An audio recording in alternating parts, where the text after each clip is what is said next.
Mela llum kien passi ieħor fil-każ li hemm fl-Italja qed jinstema' fl-Italja li jinvolvi l-Bank of Valletta u l-kumpanija Taljana Deolamar illi kienet fallit kumpanija illi l-shares tagħha kienu held in trust mal-Bank of Valletta. Kemm infakkar li dawn ix-shares kienu ingħataw in trust lill-Bank of Valletta fl-2009. Fl-2009 bdiet ir-relazzjoni, fl-2012 il-kumpanija Deolamar kienet fallit.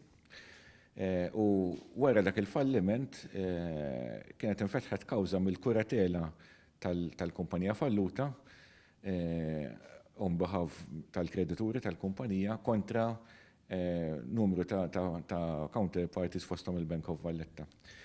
Li ġara huwa li għalkemm il-każ għadu ma bedix jinstema' fil-qorti fuq il-merti tiegħu, fuq il-merti tal-każ, il-kuratela kienet talbet il-qorti Taljana biex joħroġ sekwestru kontra l-Bank of Valletta. Sekwestru x'inhu? Sekwestru huwa talba li jinżammu assi tal-Bank of Valletta ma' entità terza, ma' entità indipendenti, biex f'każ il-każ jinqata' kontra l-Bank of Valletta eventwalment ikun hemm il-fondi diġà lesti biex jissodisfaw il-claim li tkun saret. F'Marzu li għadda l-Qorti Taljana kienet iddeċidiet li tawtorizza s-sekwestru kontra l-Bank of Valletta. Il-bank kien poġġa l-assi ta' 363 miljun euro ma' bank Taljan, ma' bank indipendenti Taljan, ħalli jagħmlu tajjeb għas-sekwestru, però kien appella għax aħna darinna li ma kienx hemm lok li joħroġ dan is-sekwestru. Il-bieraħ il-Qorti Taljana ddeċidiet li s-sekwestru għandu jibqa'. Jiġifieri l-assi ħajbqgħu fejn huma qegħdin fl-Italja, nenfasizza li l-assi għalkemm qegħdin fl-Italja huma proprjetà tal-Bank of Valletta huma miżmumin għan-nom tal-Bank of Valletta u l-Bank of Valletta qiegħed jibbenefika mill-interessi fuq dawn l-assi, dawn huma securities, ħafna minnhom huma securities.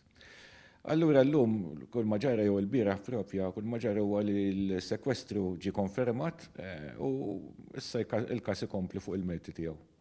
Issa ġifieri il-pass li jmiss forsi se jkun għal dan il-bank. Il-pass li jmiss issa huwa li kif għadna il-każ ikompli jinstema' fuq il-merti tiegħu. Aħna jidrinna li l-merti tal-każ huma f'saħħithom ħafna, ġifieri għandna każ b'saħħtu ħafna, però maħniex kuntenti bl-ambjent li fih qed jinstema' dal-każ għal raġuni l-ambjent huwa kondizzjonat mill-fatt li ħafna min-nies li huma residenti fil-post fejn qed jinstema' l-każ huma involuti bħal kienu bond holders fil-kumpanija li falliet.